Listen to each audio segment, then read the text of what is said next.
বাঙালির বিনোদন এখন হাতের মুঠোয়। ক্লিক ডাউনলোড দ্য অ্যাপ নাও। শুনুন, কিছু যদি মনে না করেন আমাকে একটু লিফট দেবেন? কোন দিকে যাবেন? এই ধর্মতলার দিকে।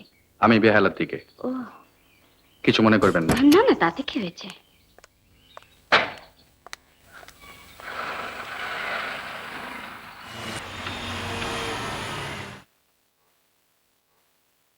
কালকে বলবো।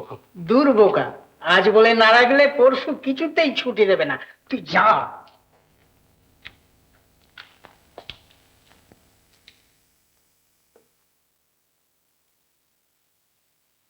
এত ভয় কিসের রে?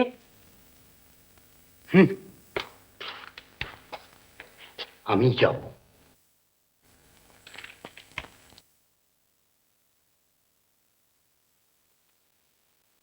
বনমালীকে ধরেছে সাহেব। জানা যাবই তো, বনমালী বেরিয়ে আসো। তো আগে এরকম দেরি হতো না বনমালী? কি করবো স্যার, ইদানি নিজের হাতে বাজার হাট সবই করতে হচ্ছে। কেন, তোমার ছেলে কি করে? আর ছেলের কথা বলবেন না, ছেলে এখন মিছিল করতে যায়। বারণ করতে পারো না? বাল বলে কি শোনে আজকালকার ছেলে? বাপ বেটায় তো মুখ দেখাতে কিনে। বনমালী, কাজে ফাঁকি দিলে তো চলবে না, তোমাকে সময় মতো আসতে হবে। লাগে স্যার।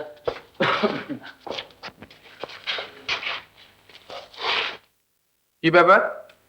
এই পরশু যদি একটু সকাল সকাল ছুটি দিতেন স্যার। কেন? সজনেতলার মাঠে খুব ভালো থিয়েটার আর নাচ গান আছে। ভারী সুন্দর গায়ে স্যার, সব পাশ করা ছেলে মেয়ে। ছুটি দেবেন না স্যার, ছুটি দেবেন না। ওই নাচ গানি সবগুলা সে গোড়া, আর ওই করি ওই ছেলেগুলোকে দলে টানছে। ঘর সামলাও, গে যাও বনমালী। কিসের জন্যে? হ্যাঁ, কিসের জন্য? আমার বইয়ে গেছি যে উচ্ছন্ন যাবার সে উচ্ছন্ন যাবে।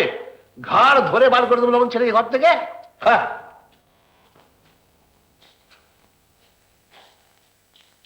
তাহলে আমাদের কি হলো হুজুর? পরশুদিন তো। আজ্ঞে। আচ্ছা, এখন যাও, কাজ করো। দাঁড়িয়ে পড়লেন যে, আসুন। মাফ করবেন কমল বাবু, আপনার দাদাকে আমি চিনে নিয়েছি। যা প্রকৃতির লোক না, অনায়াসে ঘর থেকে বার করে দিতে পারে। যদি দেয় দুজনেই একসঙ্গে যাব। আসুন। আসুন, হ্যাঁ, বলছি। বসুন। সাহস পাচ্ছি না ভাই। দেখুন, বাজে কথা বলবেন না। আপনাকে আমি চিনে নিয়েছি। ওই উৎপল চাটুর্যকে ভয়কর মেয়ে আপনি নন। কিন্তু আপনার গান শুনে যে আমি সত্যি মুগ্ধ হয়ে গেছি। হতেই হবে। সত্যি এমন কণ্ঠস্বর এর আগে কখনো শুনিনি। কণ্ঠস্বরের প্রেমে পড়ে যাননি তো?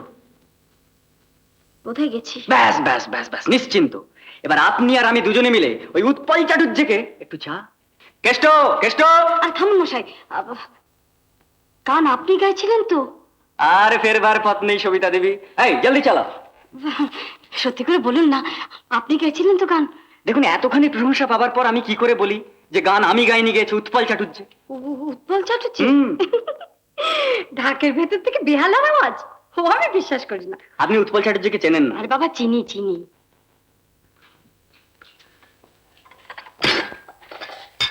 বিস্কুট? তুবড়ি তৈরি করেছেন কখনো? তুবড়ি? ওরে সর্বনাশ, পুড়ে যাবো বলে দাদা কোনোদিন বাজিই ছুঁতে দেয়নি। যেসব তুবড়ির খোল ভেতর থেকে ফাটা থাকে, বাইরে কিচ্ছু বোঝা যায় না, অথচ তাতে ঠেসে মশলা পোড়া হয়। তারপর কয়েকটা ফুল কাটতে না কাটতে ভীষণ শব্দ করে পেটে পড়ে। কমলকে কি বাজি করা শেখাচ্ছেন? নমস্কার, এই মানুষ বাজির কথা বলছিলাম। এক এক ধরনের মানুষ এক এক রকমের বাজি। কেউ হাউই, কেউ ফুলঝুরি, কেউ চিনে পাটকা, কেউ বা তুবড়ি। চা খাবেন? সবিতা দেবীকে আমি ধরে এনেছি। বসুন। হঠাৎ খাতির কেন? একান্ত নিজের লোকদের খাতির করতে হয়, এসব তো তুমি বোঝো না। কেষ্ট, কেষ্ট, কোথায় যাচ্ছিস কোথায়? হ্যাঁ, যাচ্ছিস কোথায়? আসছি। কেষ্ট শোন, আমি একটু বাইরে বেরোচ্ছি। আমি রোজ রোজ ম্যারেজ করতে পারবো না। কেষ্ট দাদা আমার, আমি 1 ঘন্টার মধ্যেই ফিরে আসছি। আর আজকে দেখবে কোনো গন্ডগোল হবে না। তুমি তো সব জানো ছোট বাবু। আর শোন, একটা কথা শোন, ওরা না ডাকা পর্যন্ত না ও ঘরে যাবি না, বুঝলি? হ্যাঁ, এর জন্য আপনি আমাকে অসভ্য, ইতর, বর্বর যা খুশি তাই মনে করতে পারেন, আমার তাতে কোনো আপত্তি নেই। কিন্তু এই ঘরে আড্ডা বসাতে আমি দেবো না, এই কথাটা আপনাকে সোজাসুজি জানিয়ে রাখাই ভালো। এত অল্প পরিচয়ে আপনি যখন এত স্পষ্ট ভাবে আলাপ করতে পারলেন, তখন নিশ্চয় আপনিও খুশি হবেন আমি যদি সোজাসুজি ভাবে বলি। আপনার এ ধরনের উন্মাদ শাসনে আপনি আপনার নিজের ক্ষতি করছেন, আপনার ভাইয়ের ক্ষতি করছেন। ঘরের আড্ডা আপনি বন্ধ করতে পারেন, কিন্তু বাইরের জন্য তার ছটফটানি আপনি বন্ধ করতে পারবেন না। প্রমাণ চান? কিসের প্রমাণ? কমলবাবুকে একবার ডাকুন না। আপনি কি চান যে আমারই ভাইয়ের সামনে আমি এই সমস্ত কথা নিয়ে আলোচনা করি? আপনাকে আমি কথা দিচ্ছি, এ সমস্ত কোনো কথাই আমি তার কাছে তুলব না। কমল, কমল! ছোট একটু বাইরে গেছে। কোথায় গেছেন? তা তো কিছু বলে যাননি। দেখলেন, এতটুকু সুযোগ পেয়ে পালিয়েছে হাত ছেড়ে বাঁচবার জন্য। দেখুন, যত বড় ঘরই হোক না কেন, তাতে বেরোবার দরজা না থাকলে সে ঘর কয়েদখানা হতে বাধ্য। জগন্নাথ বাবু, আপনি 20 বছর ধরে ক্যাম্পবেল মেডিকেল হসপিটালের হেড ক্লার্ক ছিলেন 1923 সাল থেকে 43 সাল পর্যন্ত। হ্যাঁ, ছিলাম। আচ্ছা, 1932 সালে হেমাঙ্গিনী বিশ্বাস বলে কোন নার্স আপনাদের হসপিটালে ছিল? ছিল, কিন্তু হেমাঙ্গিনীকে আমাদের কলেজ থেকে তাড়িয়ে দেওয়া হয়। কেন তাড়িয়ে দেওয়া হয় কথা বলতে পারেন কি? ক্যাম্পবেল মেডিকেল কলেজের এক সিনিয়র ছাত্রের সঙ্গে তার আসক্তি হয় এবং সেই আসক্তির ফলে তার সন্তান সম্ভাবনা হয় বলে। শেষকালে এই হেমাঙ্গিনীর কি হয় তা আপনি জানেন কি? জানি। সেই হেমাঙ্গিনী শেষে কৃষ্ণনগরে খুন হয় 1942 সালের জুন মাসে। This Hemangini? Yes milord, this Hemangini. আচ্ছা জগন্নাথ বাবু, যে ছাত্রটির সঙ্গে তার আসক্তি হয় সে কি সার্জারিতে খুব ভালো ছেলে ছিল? খুব ভালো ছেলে ছিল। আচ্ছা, সে বাঁ হাতে ছুরি ধরতো না ডান হাতে ছুরি ধরতো? ছুরি ধরা থেকে সব কাজই সে বাঁ হাতে করত। হেমাঙ্গিনীর সঙ্গে সেও কলেজ থেকে বিতাড়িত হয়। আচ্ছা বলতে পারেন জগন্নাথ বাবু, বিতাড়িত হয়ে ছাত্রটি কি করে? তার বিএসসি পাস করেছিল। ইএল পাশ করে ওকালতি আরম্ভ করে জগন্নাথ বাবু রায় বাহাদুর। SR8 মনোগ্রাম করা সোনার সিগারেট কেসটা যার, তার নাম জগন্নাথ বাবু সুরেন দাস। Arrest him.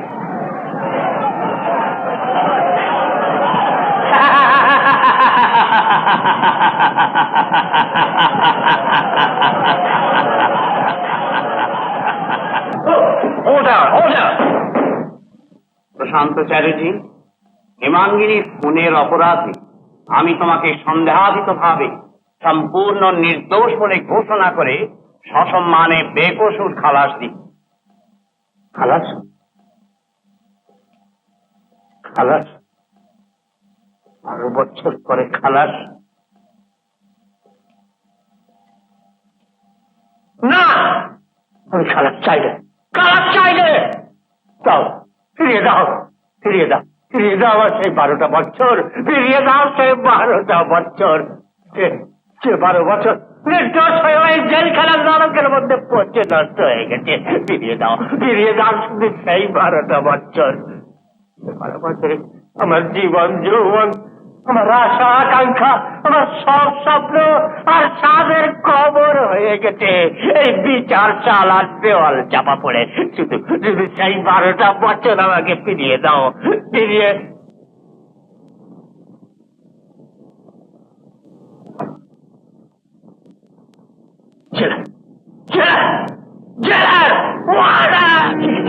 ঠিক চলো, এসব পাগল পাগল।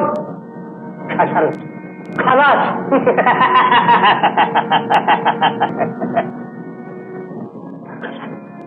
সাহেব,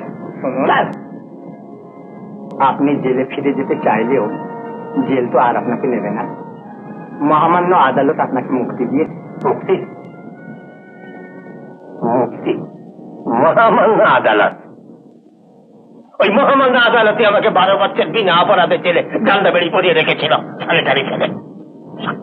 চারি এক মিথ্যাবাদী, সব মিথ্যে, দুনিয়ার সব মিথ্যে। আইন আদালত ধর্ম ভগবান সব সব।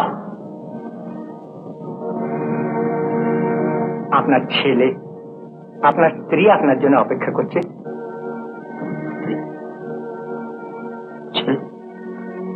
আমার কেউ নেই, কেউ নেই, কেউ নেই। তারা না খেয়ে মরে গেছে, না খেয়ে মরে গেছে।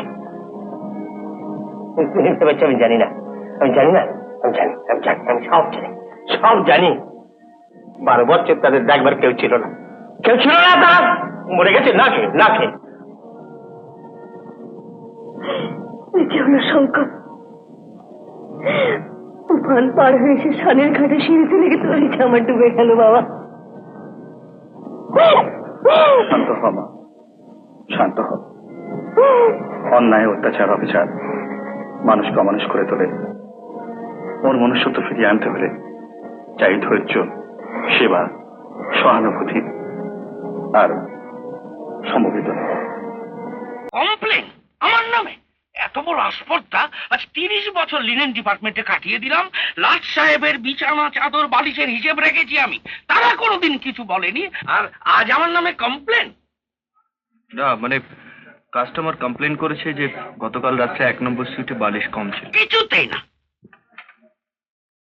দাঁড়ান, যাচ্ছেন কোথায়? বালিশ কম?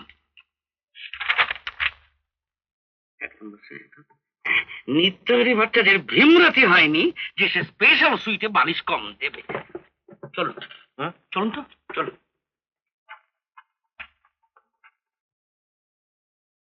আপনার সাহস তো বড় কম নয়, আপনি নিত্যহরি ভট্টাচার্যের ভুল করতে এসেছেন। এই হোটেলে কোন ঘরে কটা চাদর, কটা বালিশ, সব এইসব আমার মুখস্থ, আর আপনি বলছেন কিনা বালিশ নেই।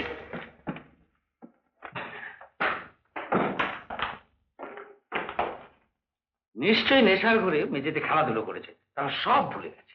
কিন্তু কাল তো ড্রাইডে ছিল। ড্রাইডেতে কলকাতা শহর বাউনের ঘরে বিধবা হয়ে যায় কিনা?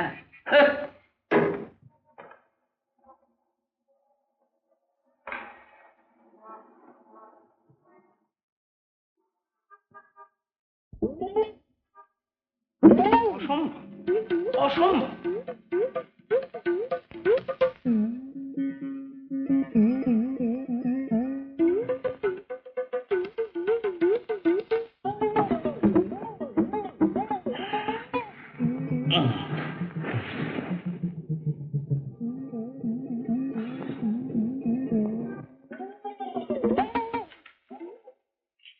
দেখলেন মশাই, আরেকটু চাকরি গিয়েছিল আর কি। তখন কি কেউ বিশ্বাস করতো যে আমি বালিশ দিয়েছিলাম এবং সেই বালিশ নিয়ে ওরা মেঝেতে খেলাধুলো করেছিল? কি জানেন, বুড়ো বয়সের মেয়েদের কাঁধে যখন ভূত চাপে তখন নেশা লেগেই থাকে। আরে বাবা, বালিশও নিচে ফেলে দিবি, আবার ন্যাটা আরের নামে কমপ্লেনও করবি, কি আর কি রাখি? হ্যাঁ সে তো ঠিকই। আচ্ছা আমি তাহলে যাই। না, আমার হাতে একটু জল ঢেলে দেবেন। সে কি, জল নিয়ে কি করবেন? পাপ পাপ পাপ দিয়ে ফেলতে হবে না। এই নিন, পকেটে সাবান আছে, বার করুন তো। হ্যাঁ, সাবান আছে। আপনি কি পকেটে সবসময় সাবান নিয়ে ঘুরে বেড়ান নাকি? তা কি করবো, কখন বালিশ ঘেঁটে হাত ধুতে হয় তার কিছু ঠিক আছে, তাই পকেটে সাবান রেখে দিই। চলুন বাথরুমে, আমি আবার বাথরুমের জিনিস ছুঁই না। আসুন আসুন। চলুন।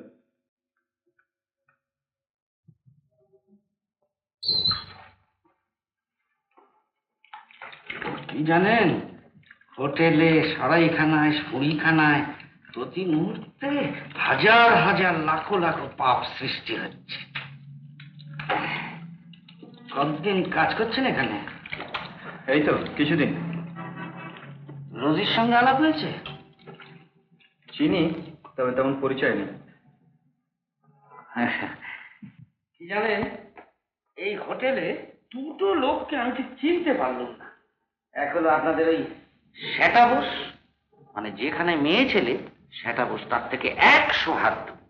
আর এক হলো ওই ম্যানেজার মার্কো সাহেব, চন্দ্রশিক লোক, মানে মালকে একবার টই টম্বুর, ব্যাস ওই পর্যন্ত। My dear friends, এই ব্যাংকোয়েটে অনেক ইম্পর্টেন্ট লোক সব ইম্পর্টেন্ট প্রবলেমস ডিসকাস করবে। এক্স্যাক্টলি, আমরা এমন ব্যাংকোয়েটের অ্যারেঞ্জমেন্ট করব যাতে শাহজাহান হোটেলের প্রেস্টিজ বাড়ে। Will you inform the linen department? Right, sir. And Sata and Juno, will you please do the needful because I'm in a dreadful hurry. Right, sir.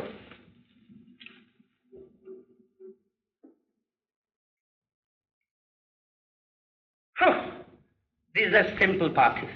This is no banquet dinner. দুঃখ করো না Juno সাহেব, আমার বিয়েতে তোমাকে মনের আনন্দে রান্নার সুযোগ দেবো। What? তোমার বিয়েতে? অল রাইট, তোমার বিয়েতে সব দেশে এক একটা স্পেশাল ডিশ তৈরি করবে। হে পরম করুণাময় প্রভু, জুনু সাহেবকে দীর্ঘজীবী করো, আর আমার জন্য যত শিগগির পারো রাষ্ট্রসংঘ থেকে একটা কোণে পাঠিয়ে দিও। ঠাট্টা করছিস? তোর বিয়ের রাত্রে এমন স্যুপ বানাবো। আর সব মশলাপত্র কলকাতা পাওয়া যাবে তো? শিওর। আই রিকোয়ার 12টা টমেটো, 6টা পেঁয়াজ। পেঁয়াজ? ফুলসজ্জির রাত্রে মুখ দিয়ে পেঁয়াজের গন্ধ, বউ তো কাছেই আসবে না। আচ্ছা, আমি বিয়েই করবো না। অল রাইট, তোমাকে বিয়ে করতে হবে না, পেঁয়াজ খেতে হবে না, তুমি বাড়ি গিয়ে ফল খাও। কেন?